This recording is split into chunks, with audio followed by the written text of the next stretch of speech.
after that Conservative leader turned his back on Ukrainians and forced his own caucus to do the same, he whipped his senators last night to vote against the Canada-Ukraine Free Trade Agreement that Ukraine asked for. Our Liberal caucus, including the member for Skyview, never backed down. Despite the Conservative Party's efforts to derail Ukraine's hopes to rebuilding after they win the war, the Canada-Ukraine Free Trade Agreement received royal assent last night. While Conservative politicians sell out to the Kremlin, we will stand with Ukraine.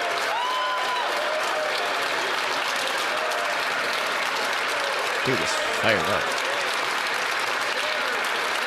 The Honourable Leader of the Opposition. The $60 million Arrive scam is just the tip of the iceberg. We now learn that there are $5 million in additional fraud that has been identified by the Department of Public Procurement. And this is out of the $21 billion the Prime Minister is now spending on outside consultants, a 100% increase, and fully with the support of the NDP. Can the Prime Minister tell us how much of this $21 billion is fraud? The Right Honourable Prime Minister. The situation is obviously unacceptable, which is why authorities are looking into this procurement process. Anyone who took advantage of our COVID response to save Canadian lives should face consequence. All federal contracts with these companies have been suspended as the investigation continues. But everyone in this House noticed how quickly he pivoted from a question on Ukraine. The reality is, Mr. Speaker, his members are ashamed of him for forcing him to vote against Ukrainian Canadians.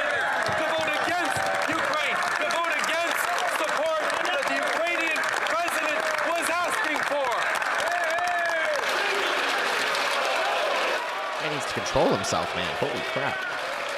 This is Parliament, man. You're screaming and yelling. Order!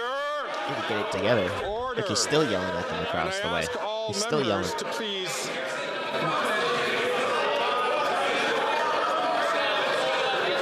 Order. I'd like to remind the Prime Minister, please, to make sure that questions and comments are directed through the Chair. The Honourable Leader of the Opposition. Mr. Speaker, the Prime Minister demonstrates once again he is a fake and he is a phony. He's a fake and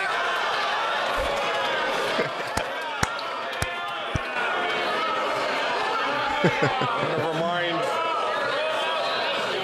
the Honourable Leader of the Opposition is a very experienced member of Parliament, and I know that he would understand that that kind of a statement that directed to an individual would not be considered parliamentary. So I'll ask the Honourable Member to continue with this question. The Prime Minister is a fake and a phony on this issue, just like on everything else.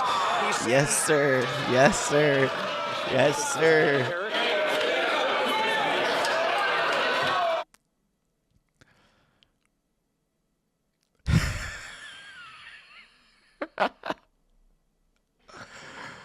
Oh, man. People are fired up today.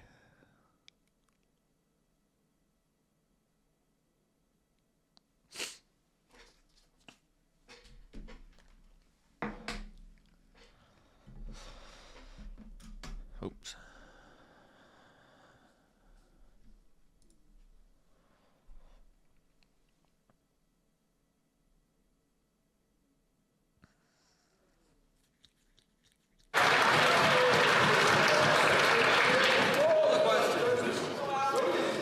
The Honourable Member, again, is a very experienced member, and he knows that when the Speaker asks him to chastise us a little bit for the use of language which is not considered parliamentary, I'd ask him please to rephrase, withdraw those comments, rephrase the question without using those words.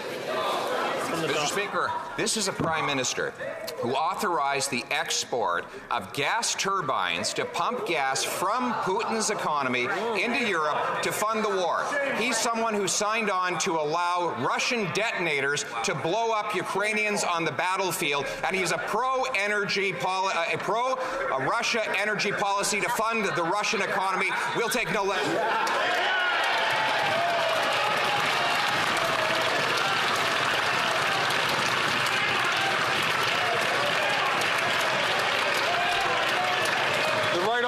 Prime Minister. That is pretty weak sauce from the Leader of the Opposition. The reality is, President Zelensky... I see that the opposition House Leader is asking members to be calm. I'm going to ask all House Leaders to please ask all of your members from all sides to be calm. So, and I'll ask in particular the member from Dufferin-Caledon, please, to hold on until he has the time to speak. So, the Honourable Prime Minister, please. Mr. Speaker, the Leader of the Opposition is flailing in every way he can to try and divert the attention from the fact that his members voted against a request by President Zelensky himself to support a Canada-Ukraine free trade deal. The reality is his constituents across the country feel betrayed by the Conservative Party voting against Ukraine.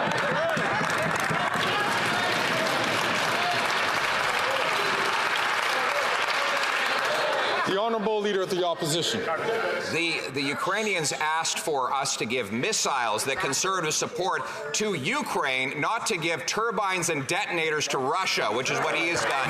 He has failed Ukrainians abroad, and he's failed Canadians at home. Canadians are good and decent people. They don't have to live this way. They do not have to give up the things they used to take for granted, like affordable food and homes, all for the incompetence and ego of one man. He is not worth the cost or the corruption. Will he call a carbon tax election so Canadians can decide?